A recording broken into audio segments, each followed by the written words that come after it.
ओम नमः शिवाय। हर हर महादेव।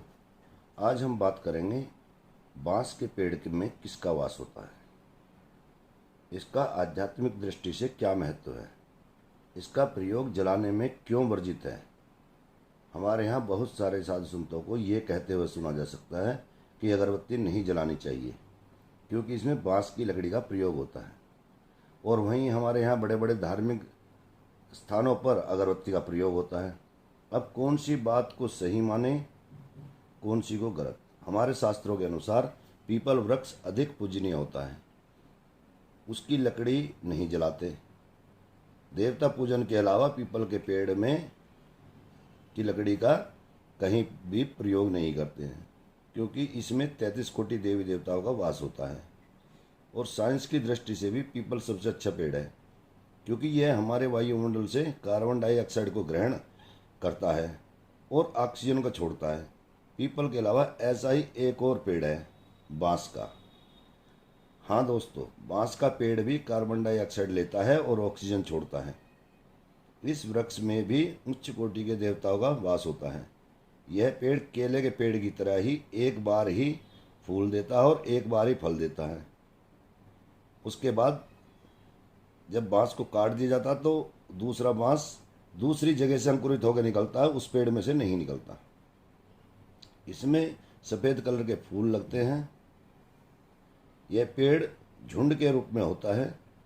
जब इसे काट लेते हैं तो इसकी जड़ के बराबर से दूसरा पेड़ अंकुरित होता है। हमारे यहाँ यह पेड़ सबसे ज़्यादा आसाम, नागालैंड, त्रिपुरा, मणिपुर, अरुणाचल यानी नॉर्थ ईस्ट में पाया जाता है। बांस का हमारे जीवन में बहुत महत्व है। हमारे घर में लाठी जो होती है वह बांस की होती है, चारपाई जो होती है वह बांस की होती है, मंडप जो बनाए जाते हैं वो बांस के बनाए जाते हैं, और अंतिम जो शव यात्रा होती है वह भी बांस की अर्थी पर ही होती है। घर के सामने जो छप्पर होता है वह भी बांस से बनता है। तो इतना हमारे जीवन में बांस का प्रयोग है। फिर अगरबत्ती जलाने में वह इसकी लकड़ी जलाने में भ्रम क्यों? क्योंकि अंतिम शव यात्रा में जो अर्थी होती है वह बांस की होती है, लेकिन जो लोकल अगरबत्ती फैक्ट्रियां होती हैं वह वहां से बांस सस्ते दामों पर खरीद लेते हैं और उनका प्रयोग अगरबत्ती बनाने में कर देते हैं, जो कि अशुभ है। वे खुद तो घृणित काम कर ही रहे हैं, दूसरा जो उन अगरबत्ती को जलाएगा उसको भी पाप का भागी बना रहे हैं। दूसरा, जहाँ कोई शक्ति नहीं जा रही है या जिस स्थान को साधक खाली कराना चाहता है और साधक की शक्तियाँ वहाँ काम नहीं कर रही हैं, उससे प्रबल वहाँ शक्ति है कोई, वो साधक को अंदर नहीं जाने दे रही है, साधक की शक्तियाँ वहाँ पर काम नहीं कर रही हैं, तो वहाँ बांस के पेड़ के ऊपर का जो हिस्सा होता है, ऊपर जो सबसे ऊपर वाली जो लकड़ी होती है उस पर गुरु परंपरा द्वारा उस लकड़ी पर मंत्रों द्वारा अभिमंत्रित कील उस लकड़ी पर लगाकर किसी भी ऐसे स्थान पर जाया जा सकता है जहाँ कोई शक्ति काम न कर रही हो।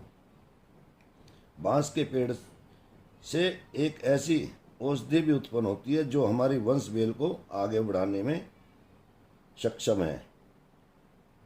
चाहे स्त्री में कोई कमी हो, चाहे पुरुष में कोई कमी हो, उन्हें संतान प्राप्त नहीं हो पा रही हो, तो वह औषधि संतान प्राप्त करने में सक्षम है। यह बहुत दुर्लभ है। इसे वंश लोशन के नाम से भी जाना जाता है। इसके नाम पर बाजार में बहुत सारी चीज़ों को बेचा जा रहा है, लेकिन यह मिलेगी कहाँ दोस्तों? बांस के झुंड में जो नया पौधा निकलता है बरसात के दिनों में, तो उस पौधे का मुंह ऊपर से खुला होता है और भगवान शिव की तरह आद्रा नक्षत्र में जो बारिश होगी उस समय बरसात का पानी उस नए अंकुरित बांस के वृक्ष में कुछ पानी जमा हो जाता है। वही पानी 3 सप्ताह या 1 महीने में एक औषधि का निर्माण कर देता है, जो देखने में छोटी इलायची जैसा दिखाई देता है। यह औषधि बांस के वृक्ष से जुड़ी हुई होती है। जैसे बच्चे की गर्भ में नाल अपनी माँ से जुड़ी हुई होती है, उसी तरीके से इस औषधि की नाल भी जो है बांस के पेड़ से जुड़ी होती है। उसको निकालने के लिए भी विशेष समय में निकाला जाता है। उसके बाद जब इसका इस्तेमाल किया जाता है तो गर्भ धारण करने में जो भी दिक्कत आ रही है वह सब समाप्त हो जाती हैं। स्कंद पुराण के अनुसार बांस को जलाने से पितृदोष लगता है। जैसे पीपल को यदि बिना किसी देवता की पूजा के काटा जाता है या जलाया जाता है तो देव दोष लगता है, ऐसे ही जब हम बांस जलाते हैं तो हमें पितृदोष लगता है। इसका एक कारण यह भी है कि जब हम श्रीमद् भागवत का पाठ करते हैं तो वहाँ भी बांस से ही एक मंडप बनाया जाता है और वहाँ पितरों का आह्वान किया जाता है। धुंधकारी ने भी बांस में बैठकर ही श्रीमद् भागवत कथा को सुना था। बांस का प्रयोग हमारे जीवन में बहुत अधिक है, क्योंकि बांस वृक्ष में देवताओं का वास होता है। बांस के वृक्ष में देवताओं का वास होता है।